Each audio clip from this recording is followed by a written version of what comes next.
now being the head coach of this new rising franchise in the WNBA, the Golden State Valkyries.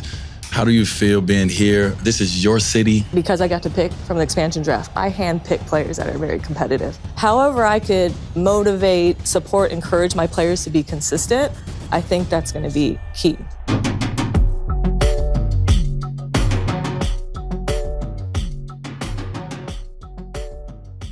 To the wide network followers out there, I want you guys to give a wide network love to one of the future great coaches in the W.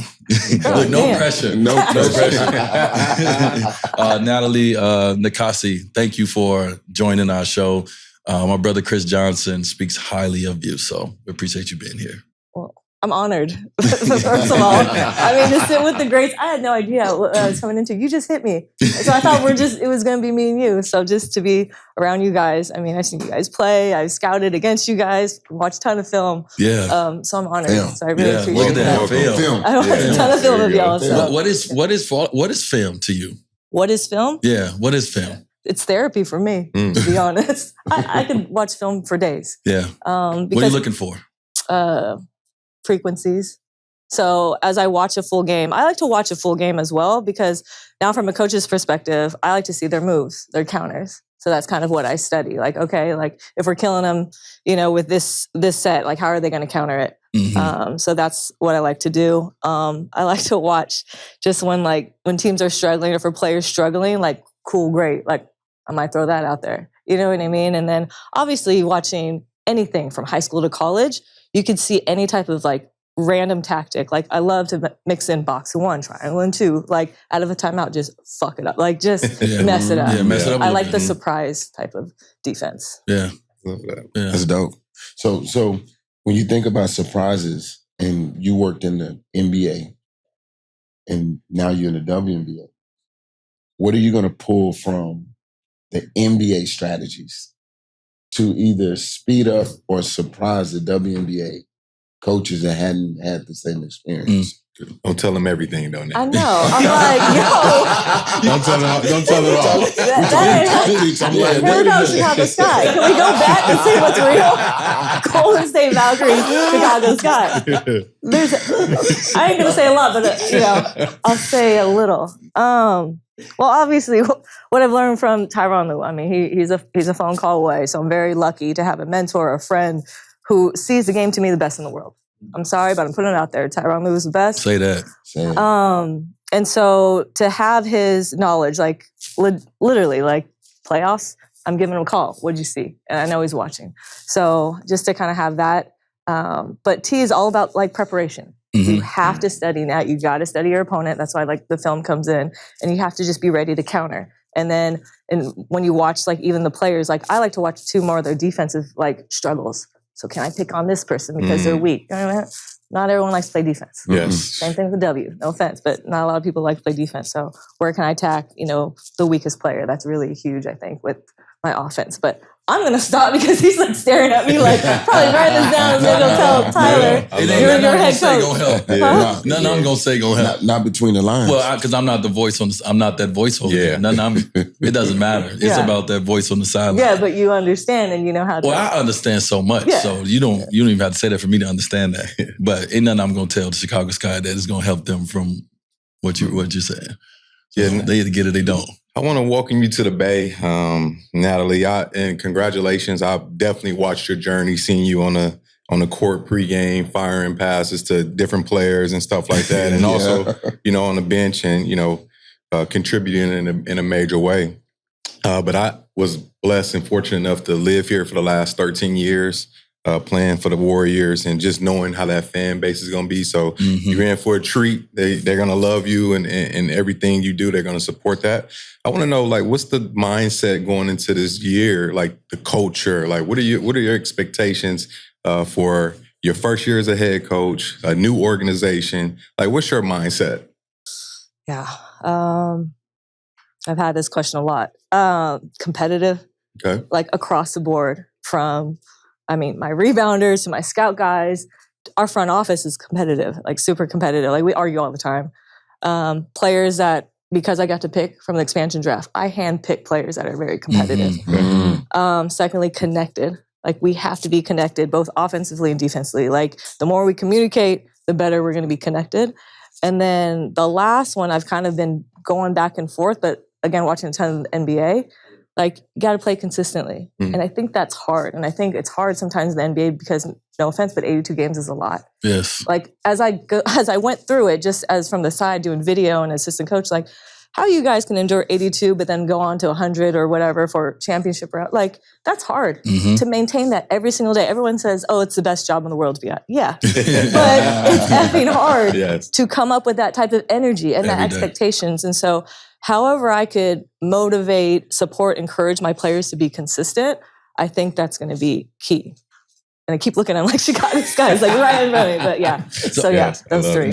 So I'm glad you said every day, because that transitioned right into a conversation we were having before we turned the cameras on, that we want to get back to, is the stay ready, so you have to get ready mentality. That it sounds good to say, right? We all say, you always want to tell people, stay ready so you don't have to get ready. But it's hard to muster up that same motivation every day as a player who may not be in rotation. As coach, how do you, and what are your mentality to help players stay ready and make sure that when their opportunity comes, that they want to go out there and they're willing to play, not only for you, but for their teammates? Yeah. So I think kind of going back to your question is, like, I got to choose high character players. That's across the board. I'm not bringing in no assholes. I'm not bringing in players that think they're better than who they are. Like, if you kind of look through, because there was protected 6. So technically I picked the 7th player, right, on each team. So you know that 7th player kind of has that edge, like, I think I can start on this team. You know what I mean? For the top teams, they probably can start on other teams. So I have a great level of players that feel like they have a little bit more to prove. And I think that's going to really help with these stay ready games, because right now, I don't know who the starters are.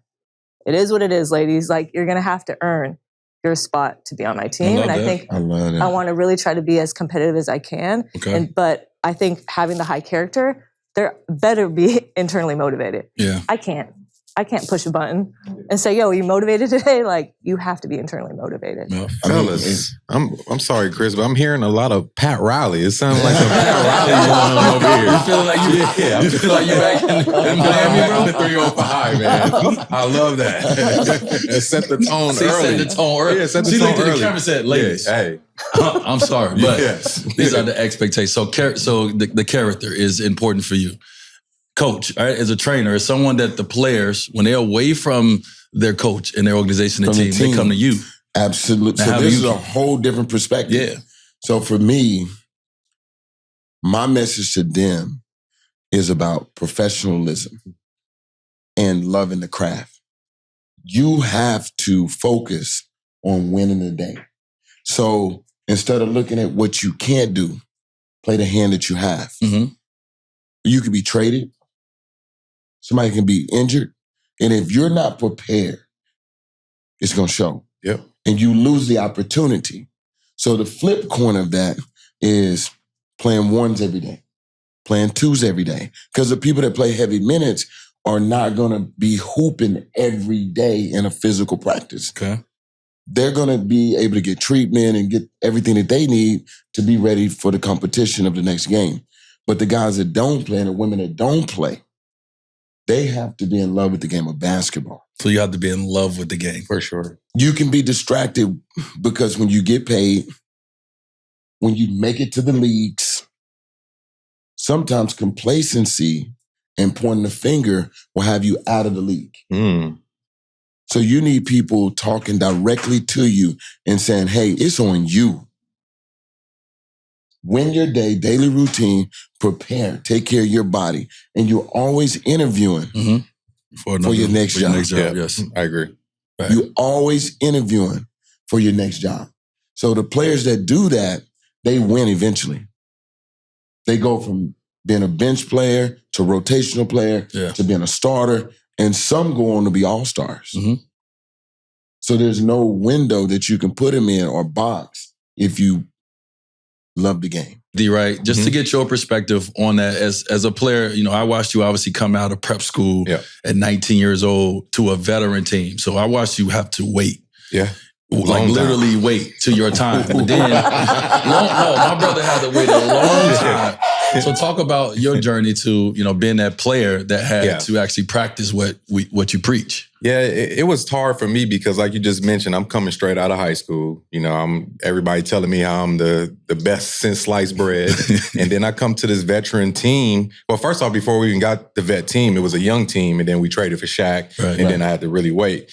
So, it was super annoying hearing, wait your turn, young fella. I've been here. And it's like, bro, I don't want to hear that. I want to hoop. Why y'all draft me? So I give a lot of credit to where I went in my career, not only having good vets, but Keith Atkins. He was one of the shout out to K. K was one of the best for my journey and my development because he made sure I was working on every single thing every single day.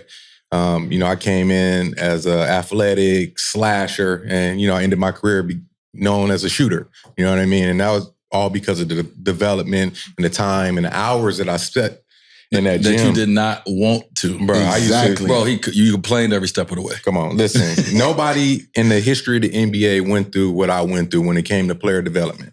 Being on the court every single morning, taped and ready at 8 o'clock, 8 to 10, I'm working out, 10 to 12 or 1, however Rouse was feeling, or stand, practice. Then I got to go to the weight room. And that was every day. How long did you play in the league? 12 years. You wouldn't have got that if you didn't do that. 100%. You wouldn't have got that. Because right now you have guys being drafted in the first round and are being cut within 24 months. Yeah, for sure. Because they don't work. Because of saying, I ain't gonna be ready. Yeah, 100%. That's a part of the character, right? And that's what you, as someone who's going out trying to find talent, like Natalie said, she's looking for character first. Because if this individual don't have these characteristics, they're not going to be able to achieve what D Wright achieved by coming in and not playing when you've done it your entire life. So my journey is I sat out my whole first year in college. I redshirted. You want to talk about having to wait your turn, man? You want to talk about I've been playing basketball my whole life. In my first year of D1 college, I have to sit out the entire year. And so for me, it was really, I had to, not only did I have to work my ass off, I had to do more than everybody. I had to get my team prepared. I was the guy that was the best player on the other team that week, right? So every week I had to be someone different. And I had to try to mimic their game. And even if it wasn't my game, if I had to be Henry Democrat one week, who's a scorer and a shooter, I had to be that, right? And so that kept me in it. But outside of that, it was just really just waiting for that opportunity. And that opportunity for me, I knew it was a year away. But it was just like, I have to be ready and prepared for when my moment comes. So this year, I'm going to do everything to put myself in like I'm playing. Yeah. So I go in the gym when the team's on the roll, I'm playing at the same time. You know what I'm saying? I'm getting myself out there. I'm starting the clock. The game started at 7:30. Sometimes I'm in the gym at 7:30 because I want to get myself prepared. And I'm telling the coach to put the music in the gym. Let me feel like it's crowds in there. Like I'm mentally getting prepared for the next season that I don't even know. I can't feel it is coming. Yeah. Right. But I had to sit out a whole year to do that. And once I got my moment, my opportunity, well, it was over. You never look back. I didn't look back, but it was because that whole year, it was hard. It was days where I did not want to do it. It was days that you working your ass off. Right. And it's no reward, immediate reward that's coming back from it, right? No one patting you on the back because can't nobody see what you're doing. Yes. And so it couldn't be that. It had to be the love. Right. And also the fear of not being where I was. I was a kid from the inner city of Chicago that did have a D1 scholarship. Right. I would at least be able to get educated and all these things. So the fear of losing that too. But man, I had to settle the whole year and wait my turn. Yeah. But you had a good relationship with Coach Cream. Yeah. And one of the things that I've noticed about Natalie is her player relationship. Yeah. Yeah. The way she loves on the players. I watched it firsthand. Talk to us. Natalie calling me. Hey, what did you watch the film? Was that a level 3 finish? Was that a hook? You know, like the passion of the game and the love for the game. And what I'm excited about, Natalie, to be honest with you, is because I've seen how you built relationships in the NBA and the respect that the players have for you. And when you mention someone like T. Lue, T. Lue is known for player relationships. Yes, he is. So it doesn't matter. I'm not worried about your scheme. I think you got an edge because I believe that you care. And those player management is important. Yeah. It's all important. Yeah. But I've seen that firsthand with you. You know, I met you. Well, first I met you with the Clippers. Yeah. But then Chelsea Gray calls me, hey, you want to come to LA, watch me work out with Chris Johnson? I said, who? Chris Johnson. I said, tell me where. I go, where's the gym? And then I remember going into this really small gym, but it was perfect. And your ability to break things down, best in the world. But it's more to like your delivery to the player, right? Like how you deliver it and get them to listen and like instantly and believe it. Because a lot of times, you know, you guys have trainers and you guys are so elite, and Chelsea Gray is the elite, the point guard. Sometimes as you tell her stuff, you're like, shit, is this true? But she just, again, right away. Yeah, because your delivery is so good. Where did you get that? I try to take a step back and I try to get in the player's perspective. So you can have a wealth of knowledge, but the knowledge may not apply to that individual. That's a fact. So I want to take a step back and I actually want to see how they see the game. So it's not just physical. It's about how they interpret and how they see it. And if I can understand how they see the game, then I can get them to understand other parts of the game that can advance them. And like we use court mapping. A lot of players don't even have a map on the court. They don't even understand how to navigate the court.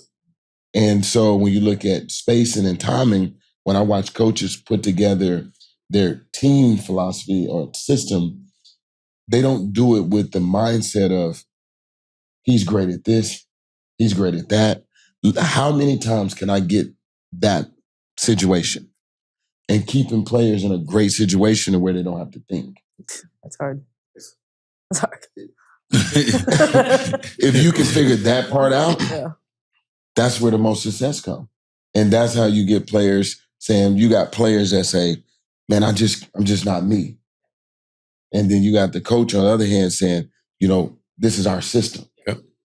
But it's that in between, that gray area, it should be like, this is what he does very well, so we're going to tweak the system because we want to win now. Yeah. And I think you said Spo did something. He evaluated the team all year. Yeah, well, Spo was, like I said, Spo was great at, when it was playoff time, really defining roles. Yes. Like we signed contracts in the playoffs. Right? Everybody had to stand up and sign a contract in front of the team, but he would define your role. Not you. Your season has defined your role for you. And now he's went through and he's watched your entire season, and he's going to tell you exactly who you are and what your role on this team needs to be. And their role is, I just need you to bring it in practice every day in these playoffs, and you may play, you may not. It was very definitive. And I say that as a leader, you have to be definitive, because when you leave any air, if you leave any room for interpretation of someone else to interpret this, then they're going to interpret the way they want. And so being very definitive in your coaching journey is something that's very important. I have a question that we talked about, and this to me is the eye test, right? If I'm walking in and I'm a young player, very early in your career, and I have a little short Asian woman telling me she's wanted to help me develop basketball, I'm going to say, why should I trust you to help me develop basketball from the eye test, right?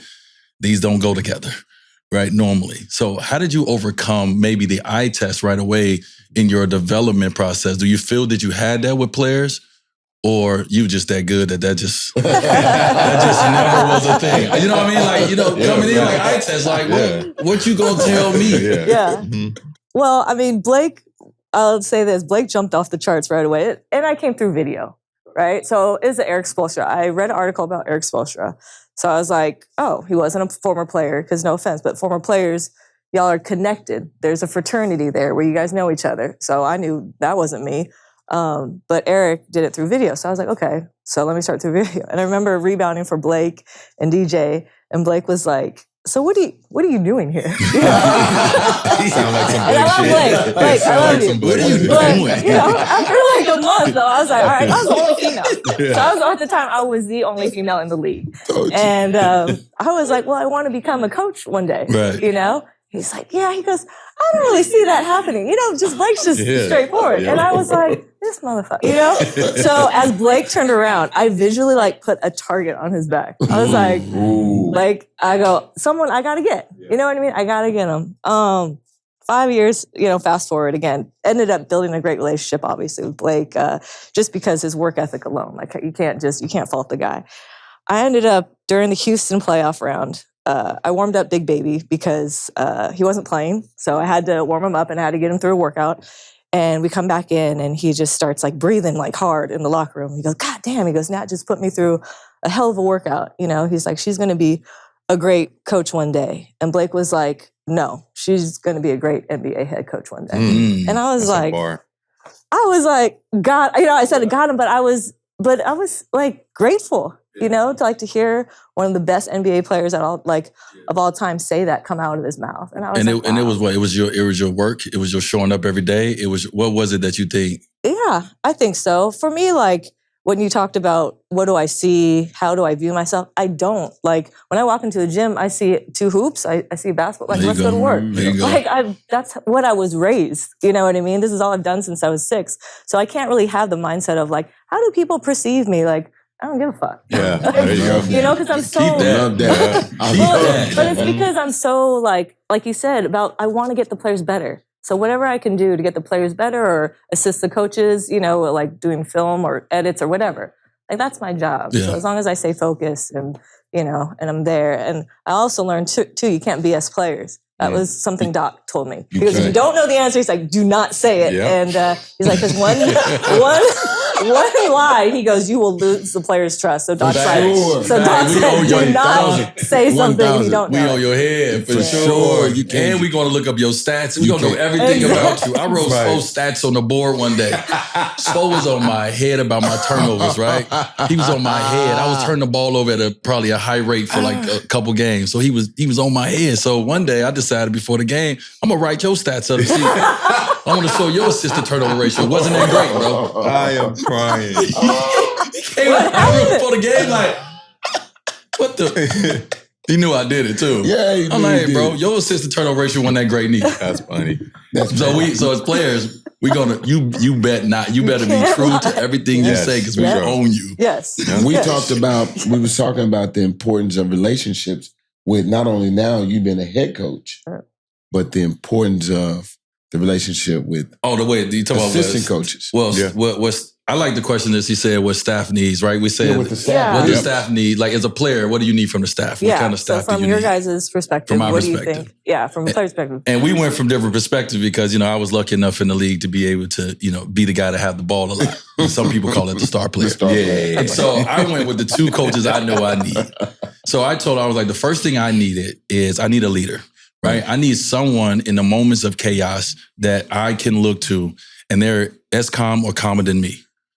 Enter Pat Riley into this picture because Pat Riley was the calmest leader on the sideline when everything is going chaotic and and he's like, so you need that. And the second one I need a coach that I can curse at, that I can motherfuck. Right. And he can motherfuck me back because this is really for the head coach. But I need you to be the sounding board for these, but I need you to be able to give it back to me. And so I always say David Fizdale was mine during my championship runs in Miami because I couldn't say this to Spo. Right. But I used to be pissed why is Earl Barron in the game? Why?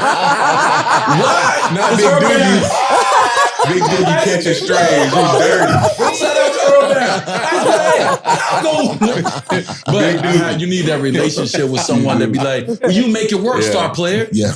You know what I mean? And we go back and forth. So that was my 2. You had some. That's the star's point of view. As a role player, you always had to have that guy. Fizz was one of those guys. Calbert Chaney when I was with the Warriors. Just to go to somebody, just know what's going on. Should I stay ready? When I'm gonna get my opportunity? And, without them telling you too much of what's really going on, you just need that person that's going to pump that confidence in you. Hey, man, you might get your opportunity tonight. Just stay ready. Because the head coach can't always communicate with everybody. 1 through, 12. D Wright like gas everybody. Nothing. I'm just letting them know you like gas. You like fake gas. Yeah, but you know, I've always been professional though. You know, I've always came and did my job, so I'm a listen. You know what I mean? And sometimes coaches they tell me the truth, and you know, some tell you some BS and be like, all right, I know how to deal with you now. Yeah. You know what I mean? But I was always into the coaches that want to, you know, give you a little bit of information. So, you know, the mindset, you want to keep your mind sharp and know you got an opportunity at some point. Yeah.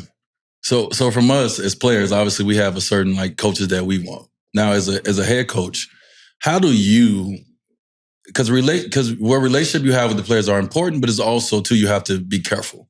So how do you, right, have a relationship with your star player, which we know you're going to have, but how do you maintain certain relationships with all your players because they cannot all be the same? Right.